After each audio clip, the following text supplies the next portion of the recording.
I want to spend a few minutes going over how this tutorial is organized so you can have a better experience, so you understand what's coming and how it works, how it was designed. There's actually 3 tutorials in this series. There's the beginner, the intermediate, and the advanced. They're all designed to go together. We actually create one solution through the entire 3-part series. It's all connected together.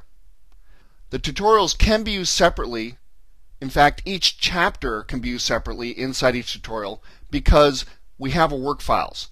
Every time I'm done with a chapter, I save that work file as it is and then provide it to you so you can go ahead and say start on chapter 6 if you want. If you don't want to cover the stuff in chapters 1 through 5, go to chapter 6, get that work file from chapter 5, open it up, and you'll have everything that we've created through those first 5 chapters, and you can start on chapter 6 without being lost. Or if you just want to go and review, the same thing holds.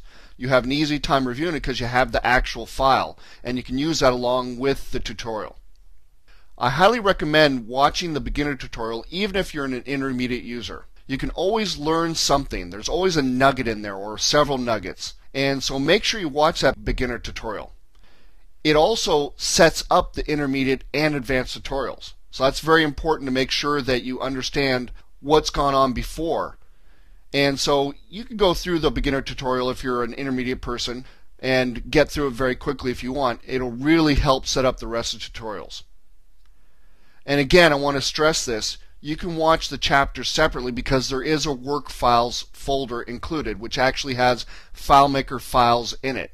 It also has other types of files such as graphic files and things like that. It's very important that you find this work files because you can use this along with the tutorial to really increase your satisfaction with the tutorial and how it's organized. It's designed to have both those aspects, the video portion as well as the actual example files.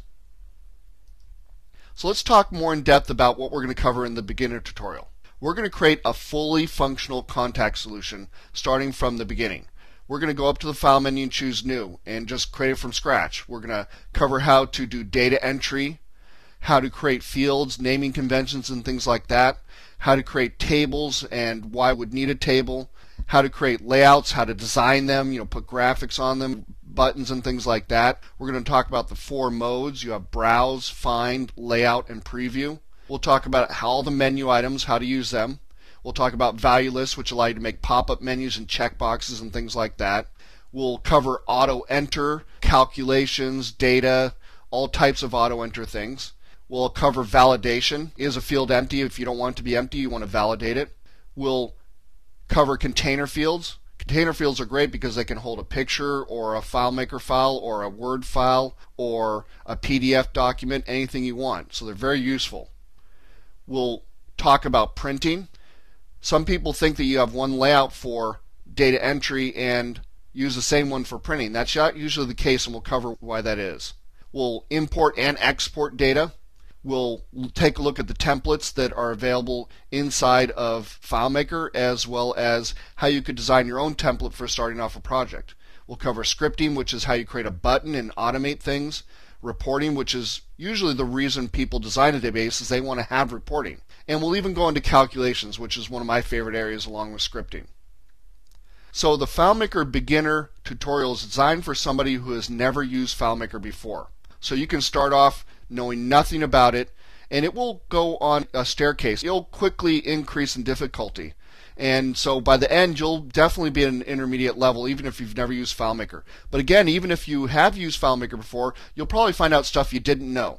Because I've been doing this for 20 years, there's probably some little tricks and things that you don't know about it. So I highly recommend, again, watching the beginner tutorial because you'll pick stuff up. Now what we're going to do in the intermediate tutorial is continue with the solution covering intermediate tasks by expanding the contact solution into a complete invoicing solution. So contacts will really become customers for invoices. We're going to cover interface design, not the simple stuff that you can do with just the layout tools you have in FileMaker, but we're talking about things you could do with Photoshop and things like that, and how to best design your interface so it shows well and it's speedy and efficient and things like that. We're going to cover relationships. We're talking one-to-manys, many-to-ones, one-to-ones, and many-to-many relationships with join tables, of course. We'll talk about table occurrences, when you use them, and things like that. These are very important. They're different than tables. My friend Stephen Black will be happy. We're going to talk about security. We're talking about accounts and passwords. We're talking about privilege sets, extended privileges, all that kind of good stuff. And we're talking about record locking also. Record locking is very important. If I had everybody who's watching this tutorial raise their hand, 99% of you would say you're working in a multi-user scenario. If you are working in a multi-user scenario where there's multiple people accessing this database, you need to know about record locking. It's extremely important. We'll cover custom functions and even recursive custom functions. We'll cover a script called find overdue invoices. Very neat little script. We'll use the script debugger and the data viewer.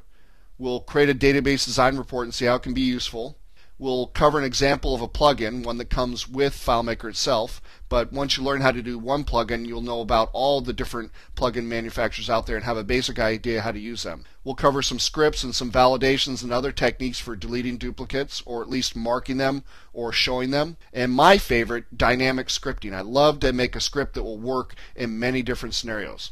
And of course also advanced validations. We'll cover something that's a little bit more complex than just whether this field is empty or not.